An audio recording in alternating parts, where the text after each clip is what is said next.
adik-adik Superbook semuanya. Wow, hari ini kita akan membahas sesuatu yang sangat dekat dengan kehidupan sehari-hari, yaitu distraksi dan godaan. Nah, pernah nggak nih adik-adik udah tahu waktunya untuk berhenti main game, tapi rasanya nggak ada ya, aku mau main satu ronde lagi. Atau udah tahu harus belajar, harus mandi, terus harus tidur juga, tapi perhatiannya selalu ke HP, tontonan, game, atau hal lain yang lebih seru. Kadang-kadang kita bukan tidak tahu mana yang benar, tapi ketika godaan itu datang, memilih hal yang benar itu terlihat sangat sulit ya. Nah, hari ini kita akan belajar dari kisah ketika Tuhan Yesus dicobai di padang gurun. Dari kisah ini, kita akan melihat bahwa Yesus menang atas godaan dengan apa? Dengan firman Tuhan. Dan kita akan belajar bersama Kananda dan Kali bahwa firman Tuhan menolongku memilih yang benar di Superbook Kids Club. By the way Kak Olive, sebelum kita mulai gimana kalau kita sapa-sapa dulu adik Superbook yang udah hadir nonton dan juga jawab kuis. Bener banget Kananda.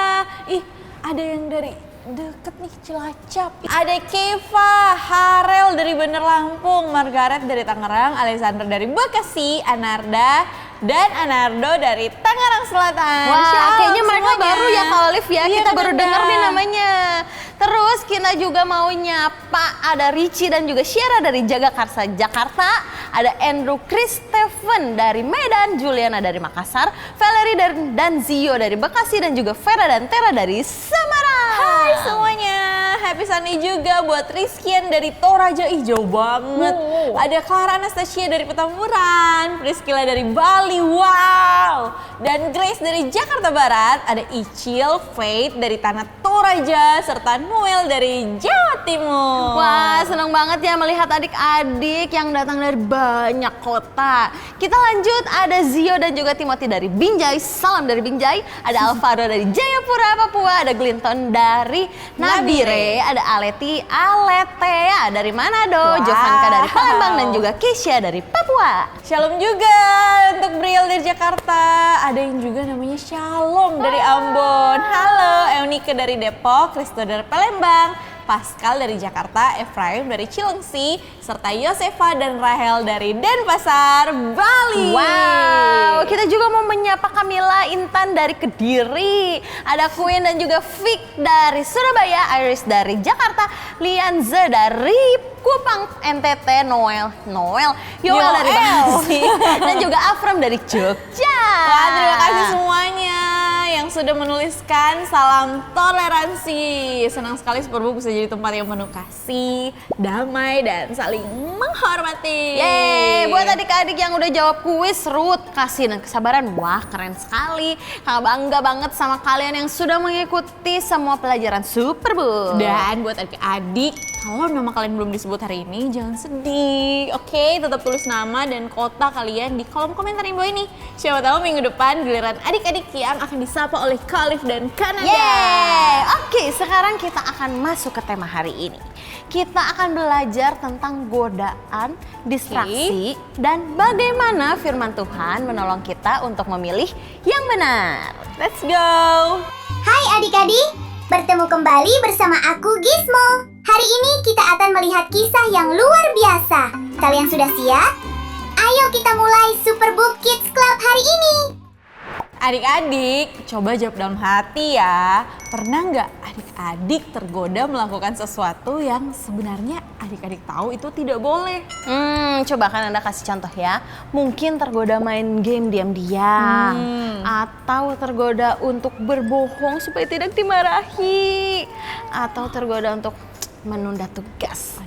Atau kalian tergoda untuk ikut teman melakukan hal yang salah. Karena itu hari ini Kananda dan Kak Olive mau ngajak adik-adik untuk belajar mengenali godaan dan memilih yang benar bersama Tuhan. Karena godaan sering datang dalam bentuk yang kelihatannya menyenangkan. Betul banget Kak Olive. Contohnya nih saat kita lagi belajar terus tiba-tiba ada keinginan untuk main games. Atau saat sudah waktunya tidur, tiba-tiba muncul di pikiran, sebentar lagi deh mau nonton satu video lagi. Betul, kan kelihatannya itu mah sepele, hal yang kecil. Tapi kalau kita terus ikuti, kita bisa belajar untuk menunda, Benar. tidak taat, tidak jujur, dan sulit untuk menguasai diri. Karena itu adik-adik perlu mengerti bahwa tidak semua yang terasa menyenangkan itu adalah pilihan yang benar. Betul, games, HP, atau hiburan itu tidak selalu salah.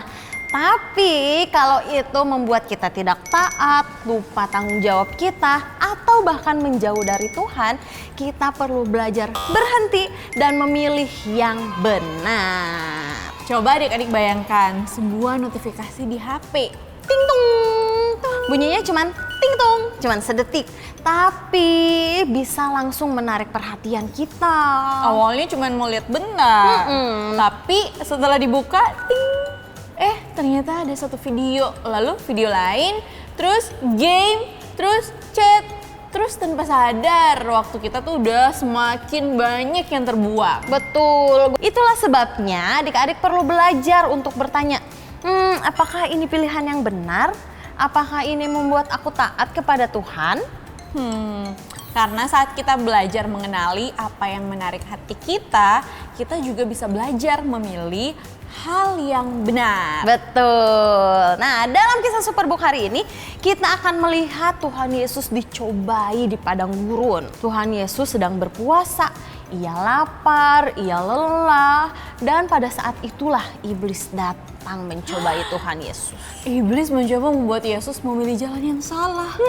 Jalan yang kelihatannya mudah, cepat, dan menyenangkan.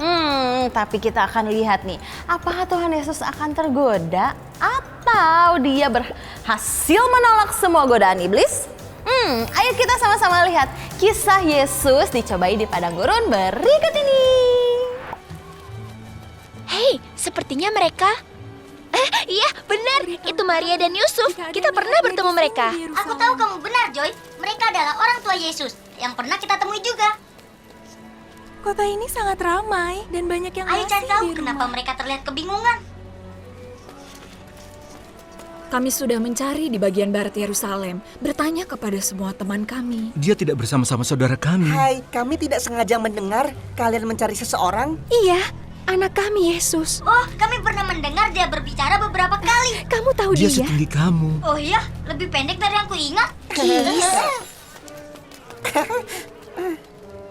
Maria, kami sudah Begini, bertanya kepada menurutku, semua. saat ini kita tiba di Yerusalem pada waktu Yesus masih seusia kita, Gizmo. Oh, aku harus jalankan program regresi wajah untuk menghasilkan gambar Yesus di umur 12 tahun. Gizmo, matikan sebelum ada orang yang lihat. Aku hanya ingin membantu. Ayo teman-teman, mereka akan mencarinya di bait Allah. Yesus sudah hilang selama 3 hari.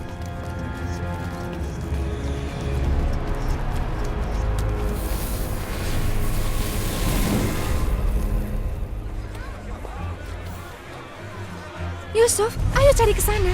Maria, Maria, ayo ke sana.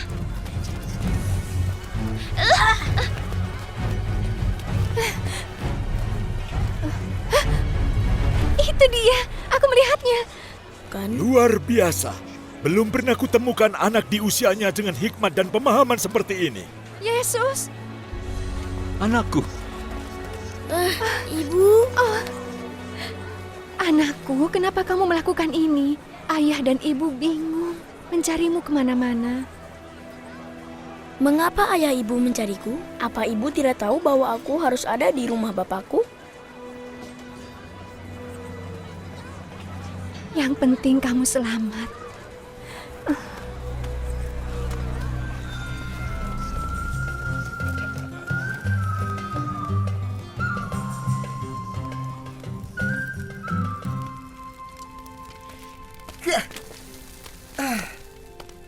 Apa kamu masih kesal dengan teman-temanmu dan permainan itu, Chris?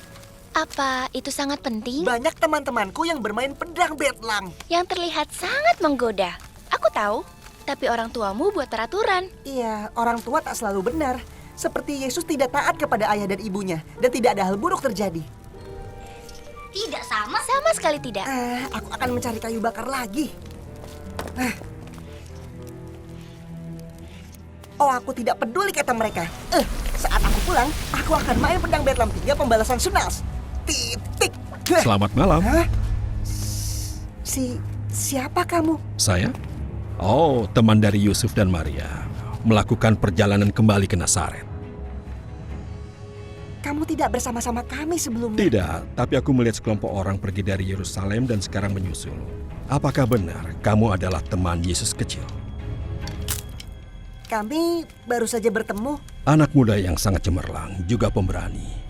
Melakukan apa yang baik menurutnya, bahkan saat orang tuanya berkata sebaliknya. Iya, aku sadar itu. 3 hari dia menghilang dan orang tuanya memaafkannya. Tidak ada konsekuensi, tidak ada hukuman. Menurutku, kamu dan Yesus mirip. Sama-sama anak muda yang pintar dan berada di umur yang bisa menentukan keputusan sendiri, walaupun orang tuamu berkata sebaliknya. Pikirkan itu. Iya, aku akan memainkan pedang Betlam 3 sampai puas.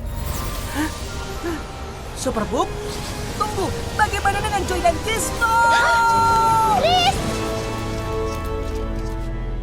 Kenapa Superbook membawa dia, tapi tanpa kita? Wah!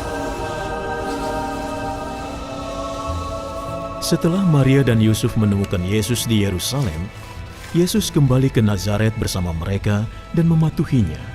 Dan Yesus makin besar dan bertambah hikmatnya dan makin dikasihi oleh Allah dan manusia. Sesudah dibaptis, terdengarlah suara dari sorga yang mengatakan, Inilah anakku yang kukasihi, kepadanyalah aku berkenan.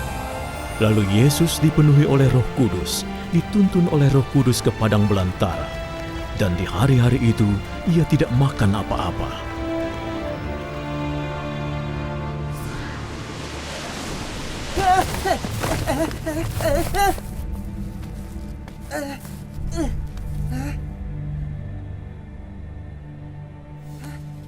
Yesus?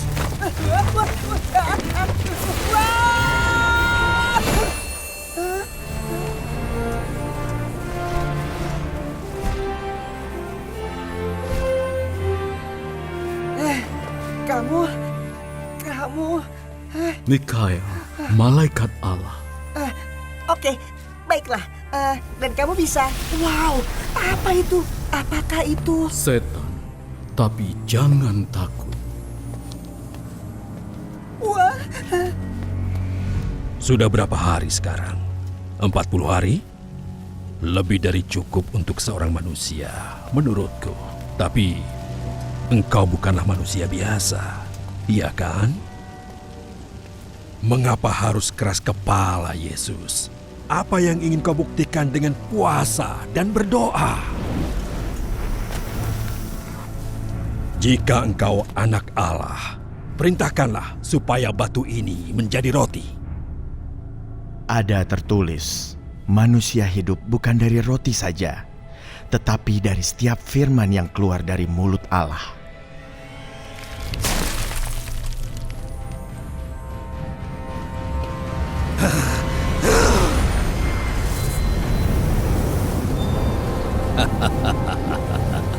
Biar ku perlihatkan sisi yang lain. Engkau harus menolong Yesus. Aku akan menolong pada waktunya. Apa yang kamu lakukan? Wah!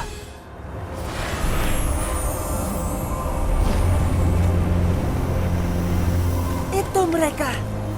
Kamu tidak boleh mengganggu mereka.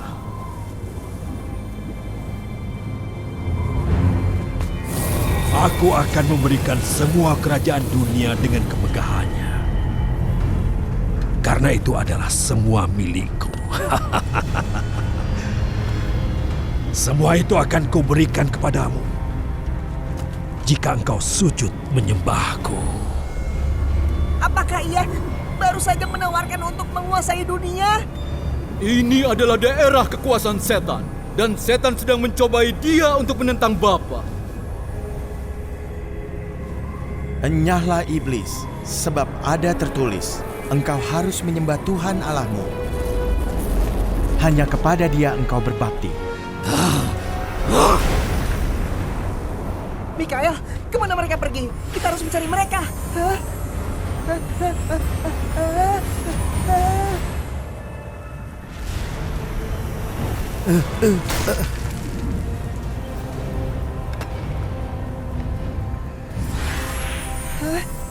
Mikael, Jika engkau anak Allah, jatuhkanlah dirimu, sebab ada tertulis, mengenai engkau ia akan memerintahkan malaikat-malaikatnya, dan mereka akan menatang engkau di atas tangannya, supaya kakimu jangan terantum batu. engkau akan menangkapnya kan? Itulah waktumu untuk menolong dia, bukan? Ada pula tertulis, janganlah engkau mencobai Tuhan Allahmu.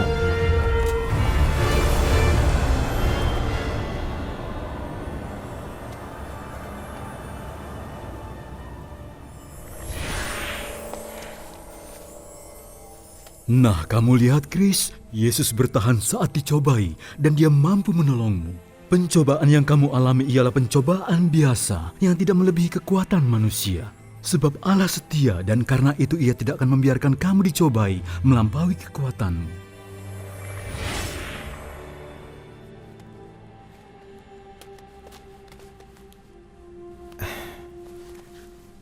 Hidupkanlah aku sesuai dengan firman-Mu.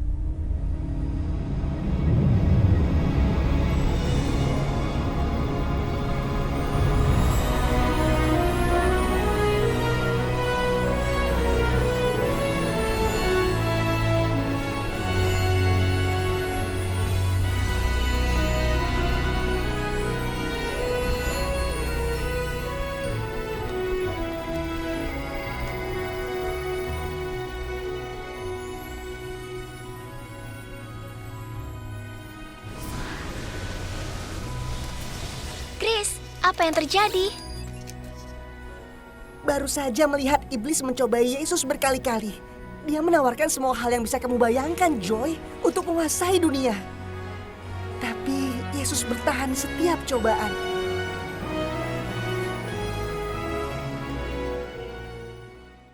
Wow, adik-adik, keren banget ya. Dari kisah tadi kita melihat bahwa Tuhan Yesus itu benar-benar sungguh-sungguh dicobai sama iblis. Iya kan Anda, Tuhan Yesus dicobai untuk memakai kuasanya demi diri sendiri. Tuhan Yesus dicobai untuk mencari kemuliaan dengan cara yang salah. Bahkan Tuhan Yesus juga dicobai untuk tidak taat kepada Bapa. Betul banget, tapi kalian ingat nggak? Setiap kali godaan iblis itu datang, apa jawaban Tuhan Yesus? Tuhan Yesus menjawab dengan firman Tuhan. Tuhan Yesus tidak mengikuti jalan yang salah karena dia berdiri di atas kebenaran firman Tuhan kan Anda. Betul sekali, ini pelajaran yang penting banget ya buat kita Kak Olive. Saat kita tergoda, kita tidak selalu bisa menang hanya dengan kekuatan sendiri. Benar, kita perlu firman Tuhan karena kita harus mengingat apa yang benar dan kita perlu meminta pertolongan Tuhan untuk memilih yang benar. Betul. Buat adik-adik, godaan hari ini itu sering datang lewat hal-hal yang dekat dengan kehidupan kita. Apa aja Kak Olive? Kayak main game, HP, tontonan, teman, rasa malas, keinginan untuk menang sendiri, atau keinginan untuk menyembunyikan kesalahan. Betul. Saat godaan datang, kita bisa belajar untuk bertanya sama diri kita. Apa ya godaannya ya? Terus apa ya akibatnya ya? Terus apa pilihan yang benar menurut firman Tuhan? Misalnya kan Anda, saat adik-adik tergoda main game diam-diam nih. Coba tanya dulu, kalau aku melakukan ini, apakah aku sedang taat? Betul. Atau saat adik-adik tergoda untuk berbohong, coba tanya sama diri sendiri. Kalau aku tidak jujur, apa yang akan terjadi ya dengan orang lain? Apakah mereka akan tetap percaya sama aku? Nah, pertanyaan seperti itu akan menolong kita untuk selalu berpikir sebelum kita bertindak. Dan yang paling penting, kita itu taat karena Tuhan sudah lebih dulu mengasihi kita. Dan firman-Nya menuntun kita kepada hidup yang benar. Wow, sekarang kita akan masuk di Super Kebenaran. Super Kebenaran kita hari ini adalah firman Tuhan menolongku memilih yang benar. Oke, semuanya siap? Ayo adik-adik semuanya. Mana Bangkit semangatnya? berdiri. Kita berdiri semuanya. Kita mau super kebenaran bersama-sama. Oke, siap? 1, 2, 3. Super kebenaran. Firman Tuhan menolongku memilih yang benar. Bagus banget ya. Jadi saat adik-adik tergoda untuk melakukan hal yang salah, ingatlah bahwa firman Tuhan bisa menolong adik-adik semua. Dan firman Tuhan juga menolong kita untuk berkata jujur, menaati orang tua, menguasai diri, dan memilih yang benar meskipun tidak ada yang melihat. Nah adik-adik, hari ini kita juga mau super ayat dong. Ayo kita ambil Alkitab kita. Kita mau sama-sama buka dari Mazmur 119 ayat 11. Ayo semuanya sudah siap? Ayo kita bacanya bareng-bareng ya. Oke, 1, 2, 3. Mazmur 119 ayat 11. Dalam hatiku aku menyimpan janjimu, supaya aku jangan berdosa terhadap Engkau. Kita baca sekali lagi ya Kananda. Oke, siap ya.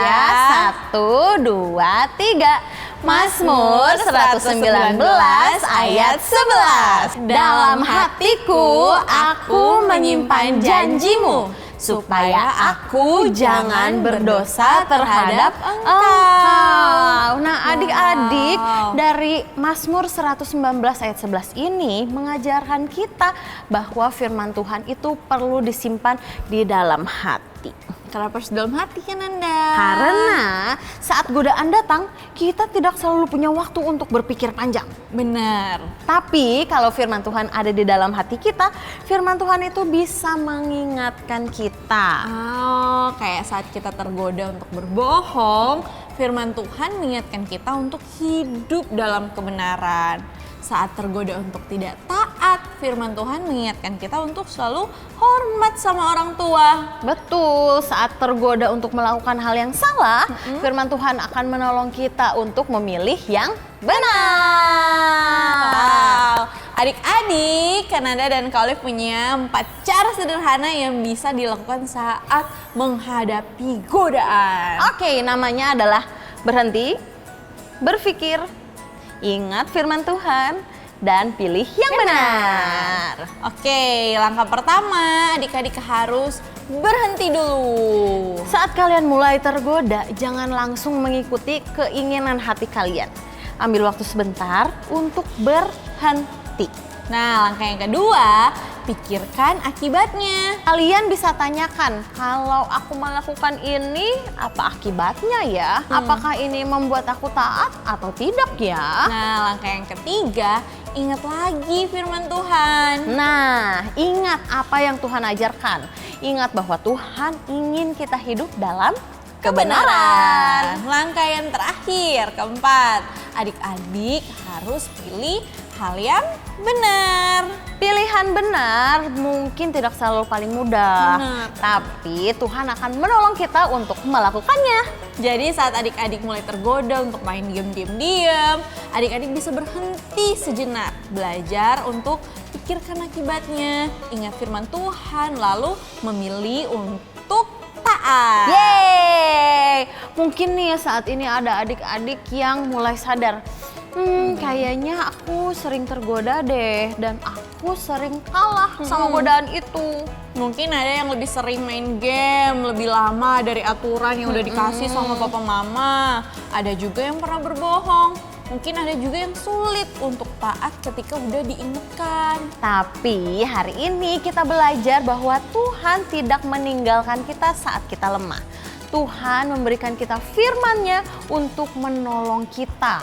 Tuhan juga memberikan Roh Kudus di dalam hati kita untuk memampukan kita memilih yang benar. Wow.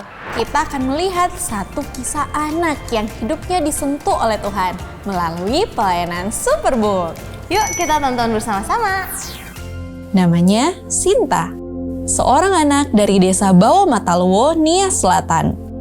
Sejak kecil, Sinta kehilangan papanya karena sakit stroke. Dan ibunya harus bekerja keras untuk mencukupi kebutuhan keluarga. Namun bagi Sinta, kehilangan itu menyisakan sesuatu yang lain, ketakutan. Dulunya aku tidak tertarik untuk ke sekolah minggu. Menurut aku sekolah minggu itu bosan, kegiatannya cuma berdoa dan bernyanyi. Selain malas ke sekolah minggu, aku juga malas untuk berdoa. Jadi aku takut berdoa itu, setiap aku berdoa selalu ada bayangan yang aneh dalam pikiran aku. Seperti aku ngebayangin Tuhan, tiba-tiba gambar Tuhan itu berubah jadi monster. Hingga suatu malam, Sinta datang ke acara layar tancap Superbook. Di tengah suasana desa yang sederhana, bersama anak-anak yang lain, ia duduk dan menonton kisah firman Tuhan melalui animasi Superbook. Pada waktu itu kami nonton di layar tancap tentang kisah Daniel. Aku sangat kagum melihat Daniel bisa berdoa kepada Tuhan dalam 3 kali sehari. Dia tetap percaya kepada Tuhan walaupun dia itu dilarang berdoa. Mereka itu harus menyembah raja. Tetapi Daniel tidak takut. Dia tetap menunjukkan bahwa dia tetap berdoa kepada Tuhan. Di depan layar besar itu, hati Sinta mulai disentuh. Untuk pertama kalinya, hatinya merasa damai. Tiba-tiba aku tuh nangis, tapi aku berusaha untuk tenang. Tapi tak bisa terkendali. Air mataku terus jatuh dan menetes. Sintanya bilang begini, "Kak, aku ada masalah dengan berdoa. Aku nggak bisa berdoa." Pada saat itu kami berkeliling, kami berdoa, meminta kepada Tuhan agar diberikan hati yang taat untuk berdoa. Maka sama seperti Daniel, saat kami sudah menyerahkan kepada Tuhan apapun segala perkara yang terjadi dalam hidup kami, maka Tuhanlah yang berperkara selanjutnya. Siapkan berdoa itu aku kebayang waktu aku pukul